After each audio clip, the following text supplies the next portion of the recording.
വിഷ്ണുശാലിനിയുടെ latest എപ്പിസോഡിൽ രാഘവൻ നായരാണെങ്കിൽ ആ സ്വർണ്ണക്കടയിൽ cash കൊടുക്കുന്നുണ്ട്. അന്നേരമാണെങ്കിൽ സെയിൽസ്മാൻ ആണെങ്കിൽ ആ കവർ കൊണ്ടുവന്ന് രാഘവൻ നായരുടെ കയ്യിലേക്ക് കൊടുക്കുമ്പോൾ രാഘവൻ നായർ ആ കവർ അവിടെ വയ്ക്കുകയാണ്. എന്നിട്ട് അതെല്ലാം ക്ലിയർ ചെയ്യുന്നുണ്ട്. എന്നിട്ട് ബില്ല് വാങ്ങിച്ചിട്ട് പിള്ളയുടെ കയ്യിൽ കൊടുക്കുന്നുണ്ട്. എന്നിട്ട് ആ സാധനം എടുത്തു എന്ന് പറയുകയാണ്. പക്ഷേ രാഘവൻ നായർ ആ ഒരു കവർ അവിടെ വയ്ക്കുമ്പോൾ അതിൻ്റെ പുറത്ത് അതേ സെയിം ആയിട്ട് വേറൊരു കവർ കൂടി ഉണ്ടായിരുന്നു. പിള്ള എടുക്കുന്നത് അവിടെ ഇരുന്ന കവറാണ്. രാഘവൻ നായരുടെ കൊടുത്ത ആ കവറല്ല, മോതിരവും താലിയും അടങ്ങുന്ന കവറല്ല, വേറെ ആരോ വാങ്ങിച്ച് വെച്ചിട്ട് പോയ കവറാണ് ഈ പിള്ള എടുക്കുന്നത്. എന്നിട്ട് അവർ ഓട്ടോയിൽ കയറി പോകുന്നുണ്ട്. ആ മറ്റേ കവറിൻ്റെ ഉടമയാണ് അവിടെ നിന്ന് നേരത്തെ ഫോൺ ചെയ്തുകൊണ്ടിരുന്നതായിട്ടും കാണിക്കുന്നത്. അതിനുശേഷം കാണിക്കുന്നത് ശാരദാമ്മയാണെങ്കിൽ ശാരികയെ ഡിസ്ചാർജ് ആക്കിക്കൊണ്ട് ഒരു ഓട്ടോയിൽ വരുന്നുണ്ട്. ശ്യാമയും ശാരികയും ശാരദാമ്മയും കൂടി വീട്ടിലേക്ക് വരികയാണ്. അന്നേരം ഓട്ടോ കാശ് കൊടുത്ത് ഓട്ടോ ഇങ്ങ് തിരിച്ചു പോകുമ്പോൾ തന്നെ അവരകത്തേക്ക് കയറാനായിട്ട് തുടങ്ങുമ്പോൾ തന്നെ ശാലിനിയുടെ വണ്ടി വന്ന് നിൽക്കുന്നുണ്ട്. അന്നേരം ശാലിനി ഇറങ്ങുകയാണ് അതിൽ നിന്ന്. അന്നേരം നീ എന്താ ഓഫീസിൽ പോയില്ലേ, ഈ സമയത്ത് എന്താണെന്ന് ചോദിക്കുമ്പോൾ ഞാൻ ഇന്ന് ലീവാണ് എന്നിങ്ങനെ പറയുന്നുണ്ട്. അന്നേരം സത്യമ്മയോട് പറഞ്ഞിട്ട് തന്നെയാണോ വന്നതെന്ന് ചോദിക്കുമ്പോൾ അതേന്നൊക്കെ പറയുന്നുണ്ട്. ശാലിനിയുടെ ആ ഒരു വിഷമാവസ്ഥ കണ്ടിട്ട് എന്തോ പറയാനുള്ളത് പോലെ ശാരദാമ്മയ്ക്ക് തോന്നുകയാണ്. തുടർന്ന് ശ്യാമയോട് പറയുന്നുണ്ട് നീ അവളെ കൊണ്ടുപോയി കിടത്തുമെന്ന് പറയുമ്പോൾ അവർക്ക് മനസ്സിലാവുന്നുണ്ട് എന്തോ രഹസ്യമൊക്കെ ഉണ്ടെന്നത്. പക്ഷേ ശാരികയും കൊണ്ട് ശ്യാമകത്തേക്ക് കയറി വാതിലൊക്കെ തുറന്ന് അത്തേക്കും കൊണ്ട് പോകുന്നുണ്ട്. എന്നിട്ട് ശാലിനി പറയുകയാണ് ഞാൻ ഇനി അങ്ങോട്ടത്തേക്ക് തിരിച്ചു പോകുന്നില്ല എന്ന് പറയുകയാണ്. അന്നേരം എന്തൊക്കെയാണ് നീ പറയുന്നതെന്ന് ചോദിക്കുമ്പോൾ നാളെ അവിടെ നടക്കാൻ പോകുന്നത് വെറും ഒരു വിവാഹ വർഷവുമല്ല, പരസ്പരം മാല ഇട്ടുകൊണ്ടുള്ള ഒരു ചെറിയ കല്യാണം തന്നെയാണ്. എനിക്ക് എന്തായാലും അതിന് അങ്ങനെയൊന്നും പറ്റില്ല, ഈ നിന്ന് നിൽപ്പിൽ ഞാനങ്ങ് മരിച്ചു പോയാൽ മതിയായിരുന്നു എന്നും പറഞ്ഞ് ശാലിനിയാണ് അകത്തേക്ക് കയറിയിട്ട് ആ ഉമ്മറത്തെ കസേരയിലേക്ക് ഇരിക്കുന്നുണ്ട്. അന്നേരം ശാരദാമ്മ ചോദിക്കുന്നുണ്ട് രാഘവേട്ടന് രോഗാവസ്ഥ എന്നൊക്കെ പറയാം, പക്ഷേ സത്യാമ്മ എന്താ പറയുന്നത്, സത്യാമ്മയ്ക്ക് എതിർക്കാമല്ലോ എന്ന് പറയുകയാണ്. അച്ഛൻ്റെ ആ ഒരു രോഗാവസ്ഥയിലും പിടിവാശിക്ക് മുന്നിൽ എന്ത് ചെയ്യണമെന്നറിയാതെ എല്ലാവരും നിൽക്കുകയാണ്.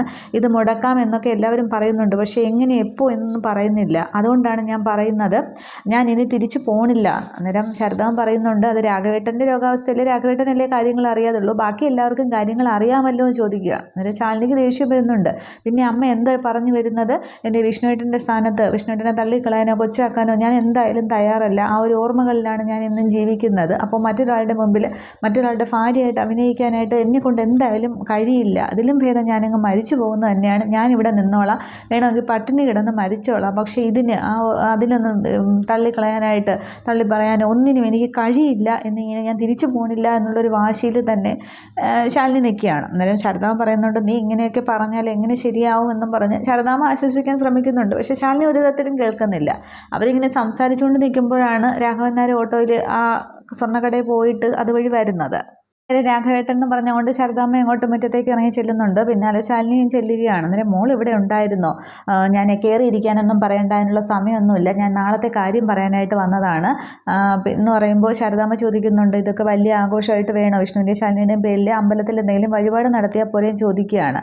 ഇവർക്ക് ജോലി തിരക്കൊക്കെ ഉള്ളതല്ലേ എന്ന്. അന്നേരം അതൊന്നും പറഞ്ഞാൽ പറ്റില്ല, എനിക്കിപ്പോൾ അടുത്ത വെഡ്ഡിങ് ആനിവേഴ്സറിക്ക് ഞാൻ ചിലപ്പോൾ ഇല്ലെങ്കിൽ അതിൻ്റെ ലക്ഷണങ്ങളൊക്കെ എൻ്റെ ശരീരം കാണിക്കുന്നുണ്ട്. എൻ്റെ ഏറ്റവും വലിയ ആഗ്രഹമാണ് ഇവരുടെ ജീവിതം തുടങ്ങിയത് മുതൽ കഷ്ടകാലം ഇതും കൂടിയൊക്കെ നടത്തുമ്പോൾ അതങ്ങോട്ട് തീരും എന്നിങ്ങനെ പറയുകയാണ്. അന്നേരം ശാലിനിയും പറയുന്നുണ്ട് എനിക്ക് ഓഫീസിൽ 1-2 മീറ്റിംഗ് കൊണ്ട് ഒഴിവാക്കാൻ പറ്റാത്തതാണ്, അത് സംസാരിക്കാനാണ് ഞാൻ അമ്മയോട് സംസാരിക്കാനാണ് ഇങ്ങോട്ട് വന്നതെന്ന് പറയുമ്പോൾ രാഘവനാഥർക്ക് ദേഷ്യം വരികയാണ്. അന്നേരം ഒഴിവാക്കാൻ പറ്റാത്തത് എല്ലാവർക്കും കാരണങ്ങളുണ്ട്, എനിക്കും ഇത് ഒഴിവാക്കാൻ പറ്റാത്തതാണ്, അങ്ങനെ ഒഴിവാക്കാനായിട്ട് ആരെങ്കിലും നോക്കിയാൽ ഈ അച്ഛനെ നാളെ മുതൽ ആ വീട്ടിൽ ആരും കാണില്ല എന്നിങ്ങനെ പറയുകയാണ്. അന്നേരം പിന്നെ ശാലിനി എന്തൊക്കെ പറയാൻ ശ്രമിച്ചിട്ട് രാഘവനാഥർ കേൾക്കുന്നുമില്ല. തുടർന്ന് ശാരദാമ്മയോട് വീണ്ടും രാഘവനാഥർ പറയുകയാണ് ഞാൻ വന്നതേ നാളത്തെ ഭക്ഷണത്തിൻ്റെ കാര്യം പറയാനാണ്, ഒരു 19 പേർക്ക് ഭക്ഷണം, പപ്പടം, പഴം, പായസം, 3 കൂട്ടം പായസം വേണമെന്നൊക്കെ പറയുകയാണ്.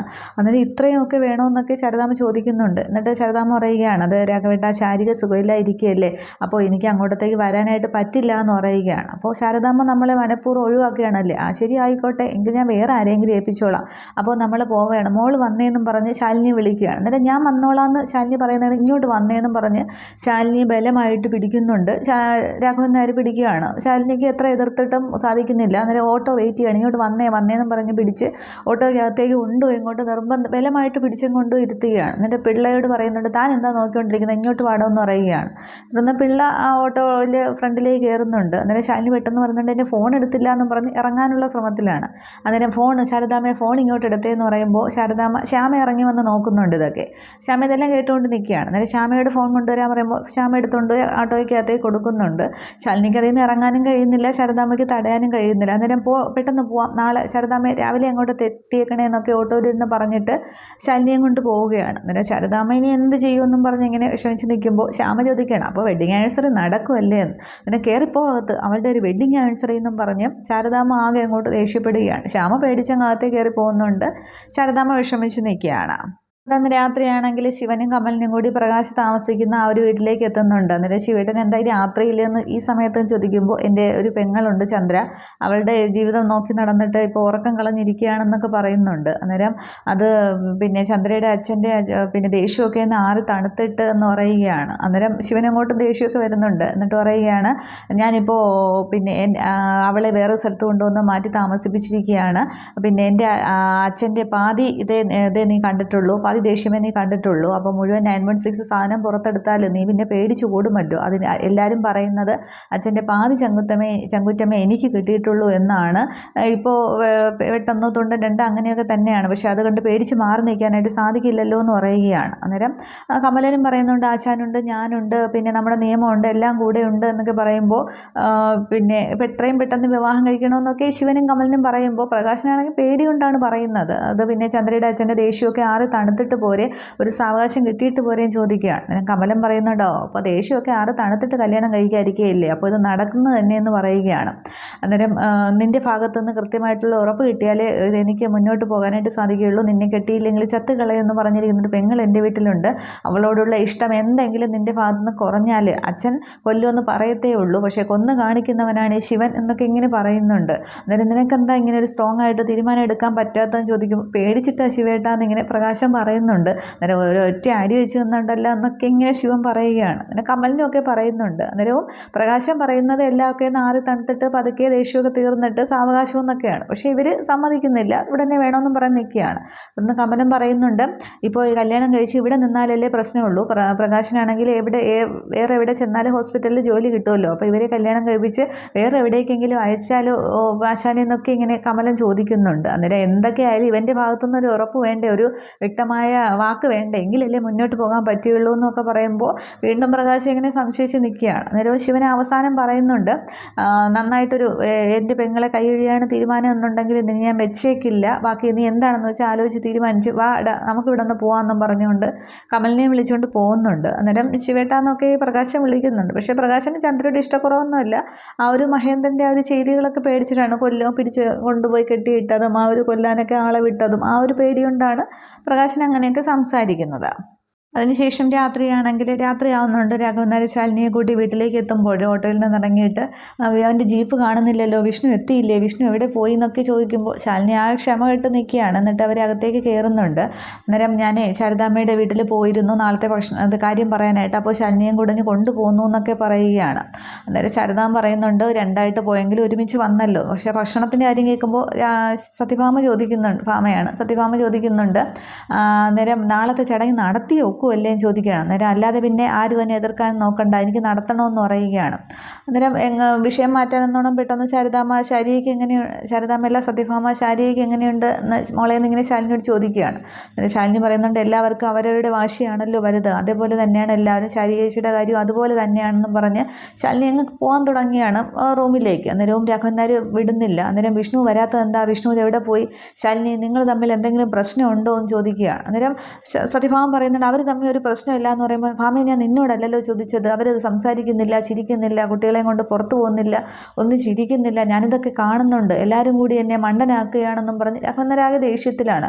എന്നിട്ട് അവൻ ഇതുവരെ വന്നില്ലല്ലോ എന്നൊക്കെ ഇങ്ങനെ പറയുന്നുണ്ട്. അന്നേരം വണ്ടി ശരിയായി കാണില്ല എന്നൊക്കെ ഭാമ പറയുമ്പോൾ, ഇല്ല, നിങ്ങളെല്ലാവരും കൂടി അവനെ ഒളിപ്പിച്ച് നിർത്തിയിരിക്കുകയാണ്, എന്നിൽ നിന്നും എന്നെ അടുക്കാതിരിക്കാനായിട്ട് എന്നൊക്കെ ഇങ്ങനെ പറയുന്നുണ്ട്.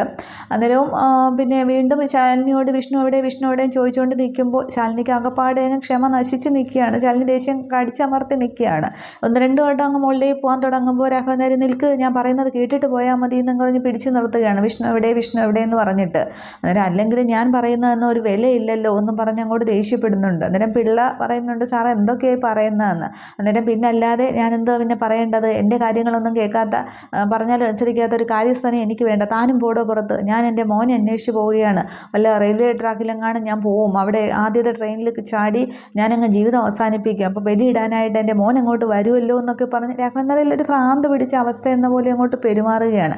ശാലിനിക്ക് സങ്കടം കൊണ്ടും ആ ദേഷ്യം കൊണ്ടും ഇങ്ങനെ നിൽക്കുന്നുണ്ട്. ഈ രാഘവൻ നായരുടെ അഭിപ്രായങ്ങൾ കാണുമ്പോൾ അതിനേക്കാളും സങ്കടമൊക്കെ വരികയാണ്. എന്നിട്ട് ഇറങ്ങി പോകുന്നുണ്ട് വെളിയിലോട്ട്. അന്നേരം ഭാമയോട് ശാലിനി പറയുന്നുണ്ട്, സത്യമ്മ അച്ഛനെ ഒന്ന് പോയി നോക്കി, എന്തെങ്കിലും പറഞ്ഞ് സമാധാനിപ്പിക്കുക, അല്ലെങ്കിൽ വീണ്ടും ഒരു ദുരന്തം കാണേണ്ടി വരും എന്നൊക്കെ പറയുമ്പോൾ ഭാമ രാഘവൻ നായരുടെ പിന്നാലെ ഇറങ്ങുന്നുണ്ട്. രാഘവേട്ടത് എങ്ങോട്ടാന്ന് പറഞ്ഞിട്ട്. അന്നേരം ആരും എന്നെ തടയണ്ട, ഞാൻ എൻ്റെ മോനെ തിരക്കി പോകണം, അങ്ങോട്ട് മാറി നിൽക്കുക പിള്ളേന്നും പറഞ്ഞ് എല്ലാവരെയൊക്കെ തട്ടി മാറ്റിയിട്ട് മുറ്റത്തോട്ട് ഇറങ്ങാനായിട്ട് പോകുമ്പോൾ ശിവൻ ജീപ്പിൽ, വിഷ്ണുവിൻ്റെ ജീപ്പിൽ ഇങ്ങനെ വരുന്നുണ്ട്. അന്നേരം ജീപ്പിൽ നിന്ന് ശിവൻ ഇങ്ങനെ ഇറങ്ങുമ്പോൾ വിഷ്ണു വന്നല്ലോ എന്നും പറഞ്ഞ് നിൽക്കുകയാണ്. അന്നേരം ശാലിനി ഇങ്ങനെ ദേഷ്യത്തോടെ നോക്കുന്നുണ്ട്. എന്നിട്ട് എന്താ വെച്ചാൽ എല്ലാവരും ഇങ്ങനെ പുറത്ത് നിൽക്കുന്നതെന്നും പറഞ്ഞ് ശിവൻ ഇങ്ങനെ കയറി വരികയാണ്. അന്നേരം എവിടെ ആയിരുന്നടാ മക്കളെ നിന്നെ കാണാഞ്ഞിട്ടേ, അച്ഛനെ ഭ്രാന്ത് പിടിക്കുന്നത് പോലെയെന്നും പറഞ്ഞ് ശിവൻ്റെ തലയിലേക്ക് ഇങ്ങനെ തലോടുന്നുണ്ട്.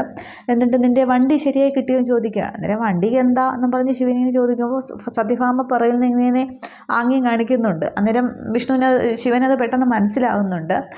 വണ്ടിക്ക് കുഴപ്പമുണ്ടായിരുന്നു, ഞാനത് ശരിയാക്കിയെന്ന് പറയുകയാണ്. അന്നേരം കുഴപ്പമുണ്ടായാലും ഇല്ലെങ്കിലും കുഴപ്പമില്ല, നീ ഇനി നാളത്തെ ചടങ്ങ് കഴിയുന്നവരെ ഇവിടെ നിന്നും പോവരുത്, നാളെ കഴിഞ്ഞ് ഇവിടെ നിന്ന് പോകാവൂ എന്നിങ്ങനെ പറയുകയാണ്. അന്നേരം ശിവനിങ്ങനെ ശാലിനിയെ തന്നെ നോക്കുകയാണ്. ശാലിനി ആകെ ദേഷ്യം കൊണ്ട് നിൽക്കുകയാണ്. ഭാമയും അങ്ങനെ നിൽക്കുന്നുണ്ട്, പൊന്നിയും പിള്ളയൊക്കെ നോക്കി നിൽക്കുന്നേ ഉള്ളൂ.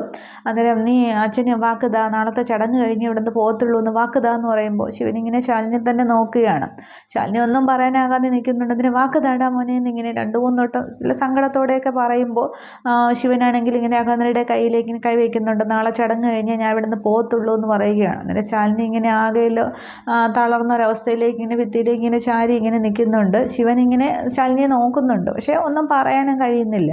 പക്ഷേ രാഘവൻ നായർ ആകെ അങ്ങോട്ട് സന്തോഷത്തിലാണ്. ഇത്രയുമാണ് ഈ ഒരു എപ്പിസോഡിൽ കാണിക്കുന്നത്.